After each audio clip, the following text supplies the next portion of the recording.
Now, I'm gonna present the lesson 4 and it's all about climate change and how it affects our daily lives. Now, I will tackle the contents of this lesson and it will enable to give knowledge and share something about the climate change and future effects of climate change and how it really affects our daily lives. What is really the importance of climate change on our daily lives? Climate is more than just a few of rainy days. Climate refers to the weather patterns that can be expected in a certain region at a given time of year. It is rainy or dry most of the time. It is hot or cold on a regular basis. The climate of a region is determined by observing its weather over a long period of time, usually 30 years or more.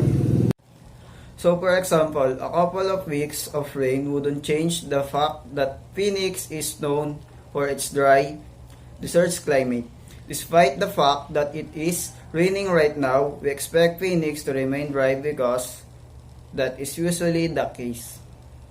Climate change is defined as a long-term shift in average circumstances in a region such as temperature and rainfall.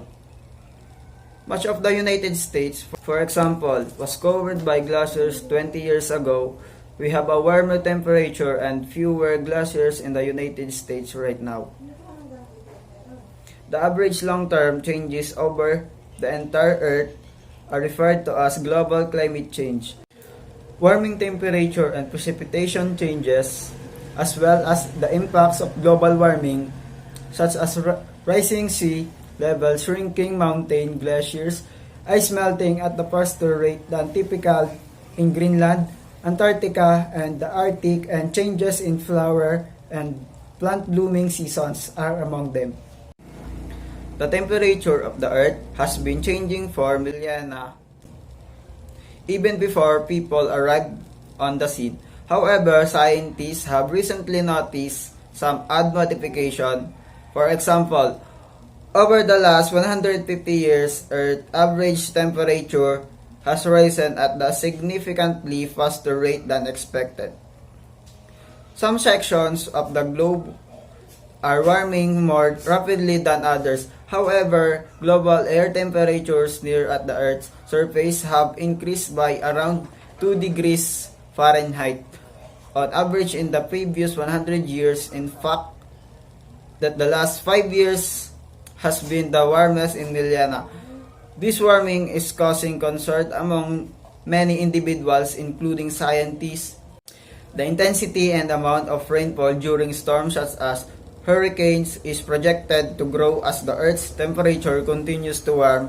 As the climate warms, droughts and heat waves are predicted to become increasingly severe when the global temperature rises or falls by 1 or 2 degrees. It has a significant impact on the health of Earth, plants, and animals. The climate of the Earth is influenced by a variety of variables. However, scientists are in agreement that human activities have caused the Earth to become warmer in the last 50 to 100 years. The presence of certain gases in the Earth's atmosphere prevents heat from escaping. The greenhouse effect is the name for this phenomenon. These gases keep the Earth warm in the same way that a greenhouse glass keeps the plants warm. The natural greenhouse is being altered by human activities such as burning fuel to the power factories, cars, and buses.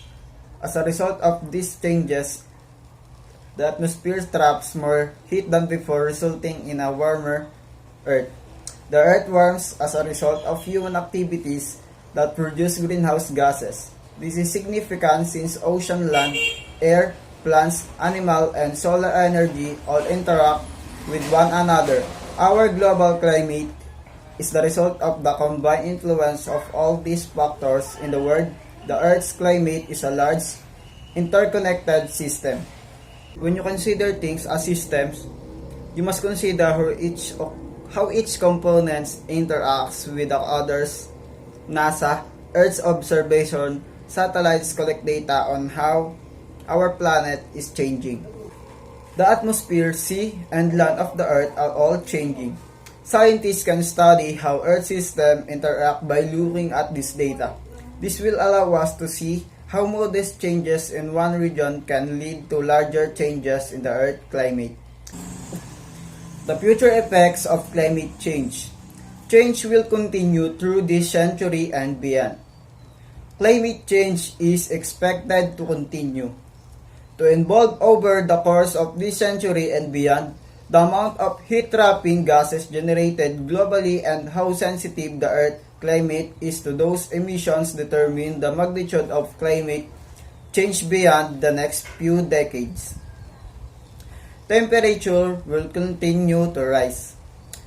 Because of the danger of human-caused global warming, the temperature rise has not been and will not be uniform or smooth across the country over time because it is superimposed over a naturally variable environment.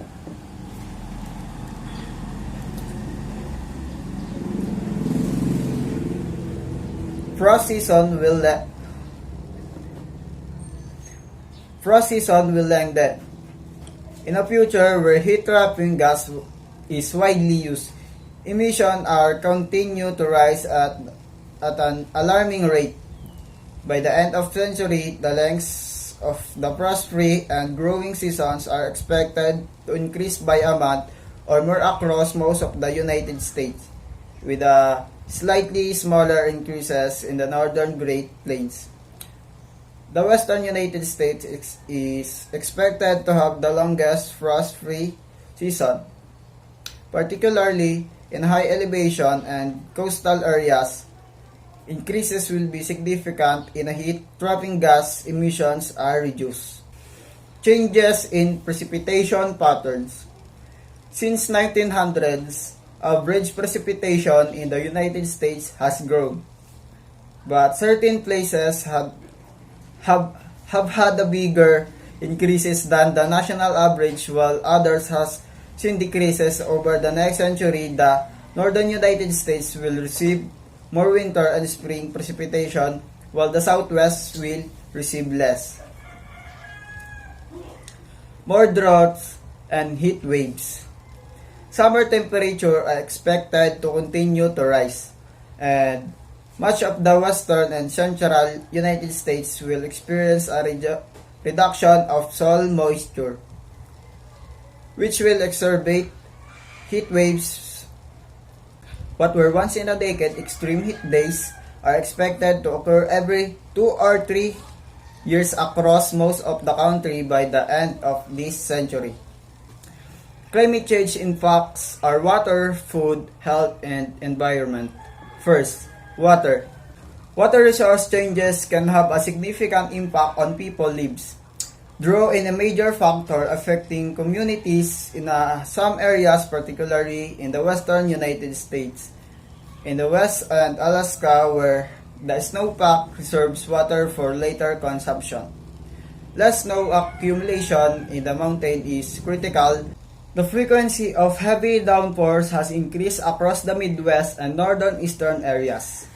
Floods and water quality issues are anticipated to worsen in many areas as a result of climate change.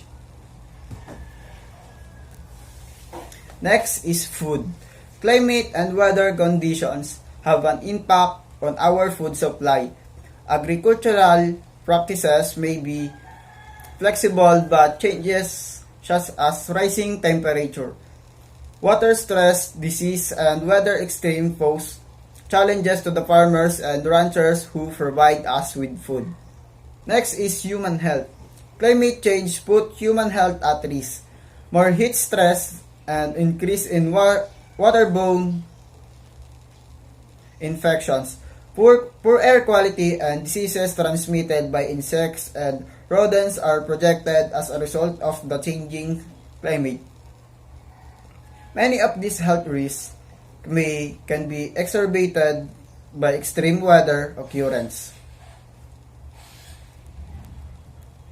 And last is environment. Climate change has an impact on ecosystem as well. Habitats are changing the time of event like flowering and egg laying is shifting, and species some of ranges are shifting. Changes are also taking place in the seas. The ocean absorbs around 30% of the carbon dioxide produced into the atmosphere as a result of fossil fuel combustion. As a result of the ocean is becoming increasingly acidic, which has an impact on marine life. Coastal areas are more vulnerable to erosion and storm surge. A sea level rise due to the thermal expansion and melting land in ice sheets and glaciers.